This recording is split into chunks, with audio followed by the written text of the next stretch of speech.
Assalamualaikum warahmatullahi wabarakatuh. Selamat sore dan salam sejahtera untuk kita semua. Nama saya Kelvin Arfiando dan saya akan membawakan materi yang berjudul Country Risk Indonesia.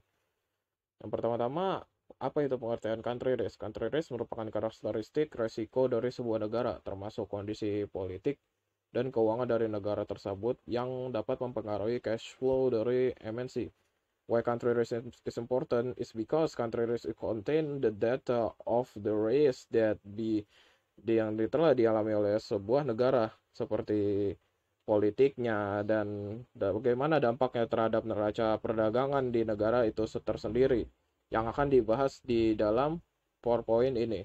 Country risk merupakan risiko yang timbul karena perubahan ekonomi atau politik suatu negara yang berdampak pada negara lain yang akan berhubungan dengan negara tersebut.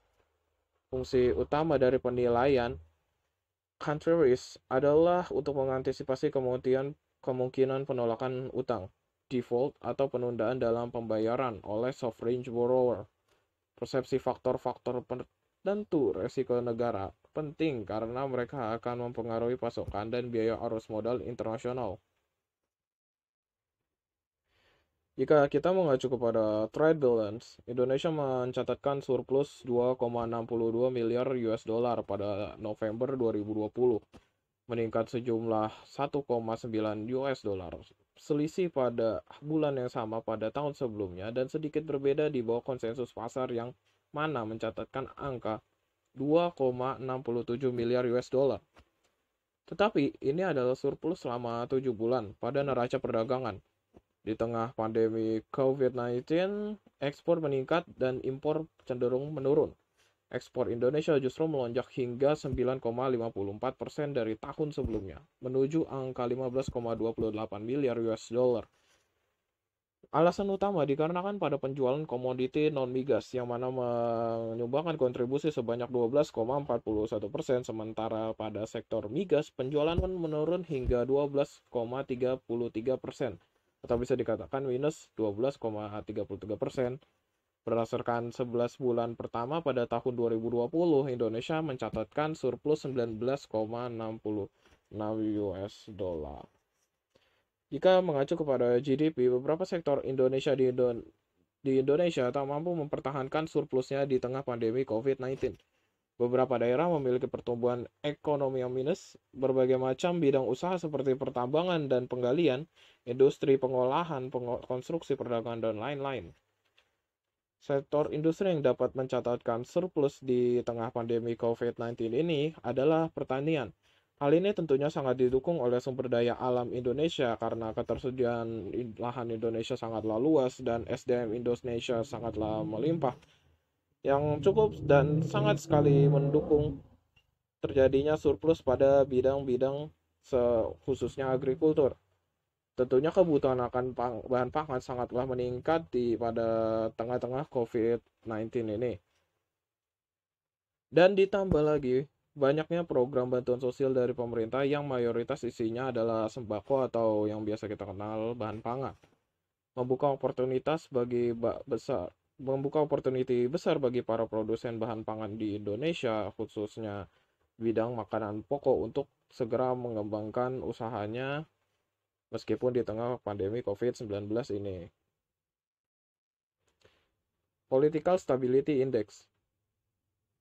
Mengenai indikator ini, kami menyediakan data untuk negara Indonesia dari tahun 2015 sampai 2019 dengan rata-rata menunjukkan minus 1,05 poin dari minimal minus 0,9 poin pada tahun 2003 dan tertinggi di angka minus 0,37 poin di tahun 2016.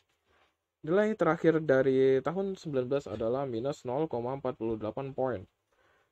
Sebagai perbandingan bahwa rata-rata indeks stabilitas politik pada tahun 2019 yang berdasarkan 195 negara adalah minus 0,05 poin.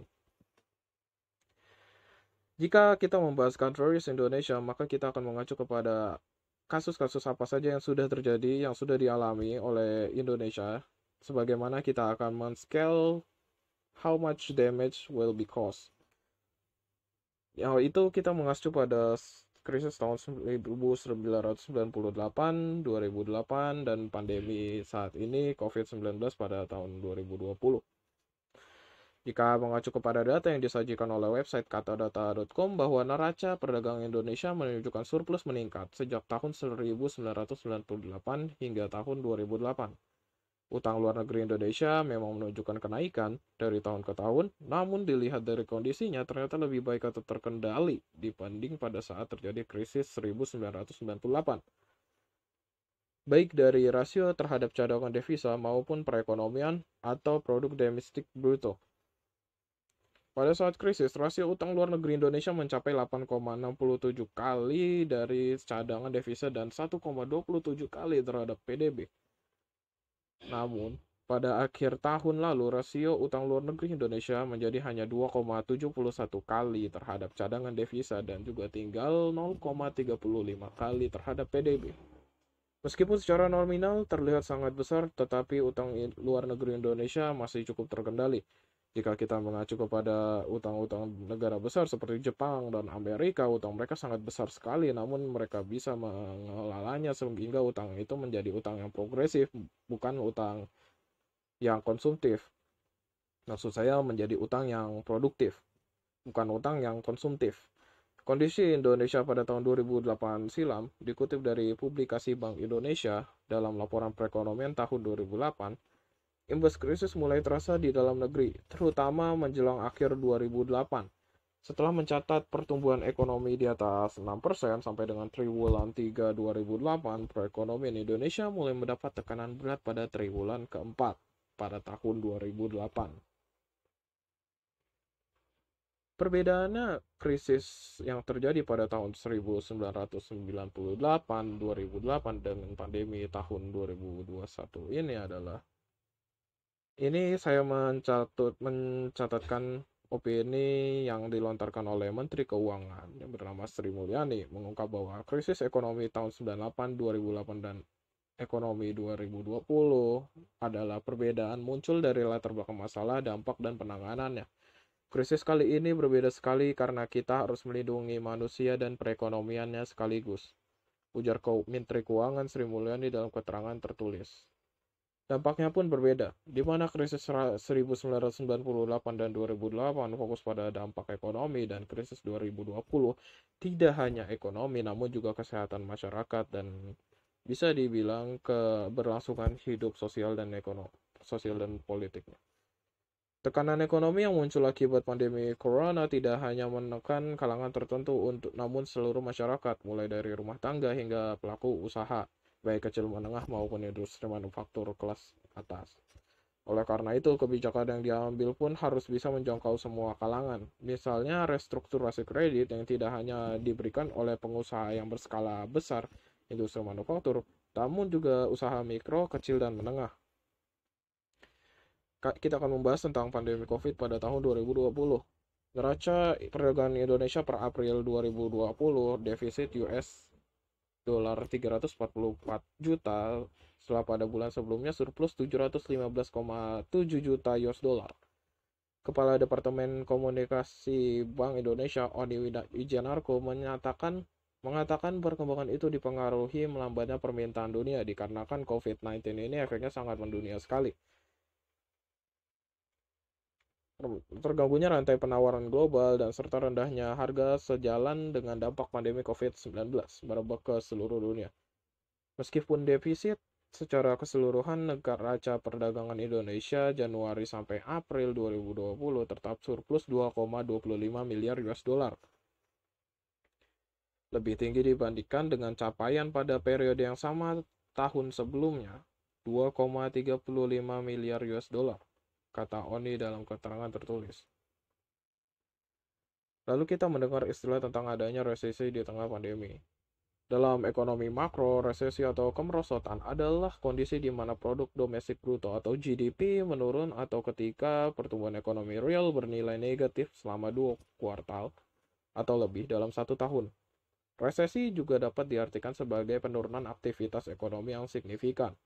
Berlangsung selama berbulan-bulan atau bertahun-tahun, resesi dapat mengakibatkan penurunan secara simultan pada seluruh aktivitas ekonomi, seperti lapangan kerja, investasi, dan keuntungan perusahaan.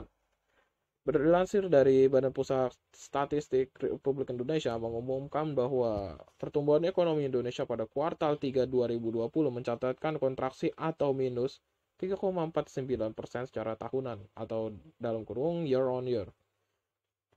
Artinya, dalam 2 kuartal berturut-turut, pertumbuhan produk domestik bruto mencatatkan pertumbuhan negatif. Sebelumnya, pada kuartal 2 2020, pertumbuhan ekonomi tercatat minus 5,32%. Ada beberapa indikator yang menunjukkan tanda-tanda resesi, misalnya banyaknya orang yang kehilangan pekerjaan, perusahaan menghasilkan lebih sedikit penjualan, terakhir pengeluaran atau output ekonomi negara secara keseluruhan menurun. Thanks for your attention. Terima kasih atas perhatiannya. Apabila ada salah kata maupun data, kurang lebihnya mohon dimaafkan. Akhirul taufiq wal hidayah. Wassalamualaikum warahmatullahi wabarakatuh.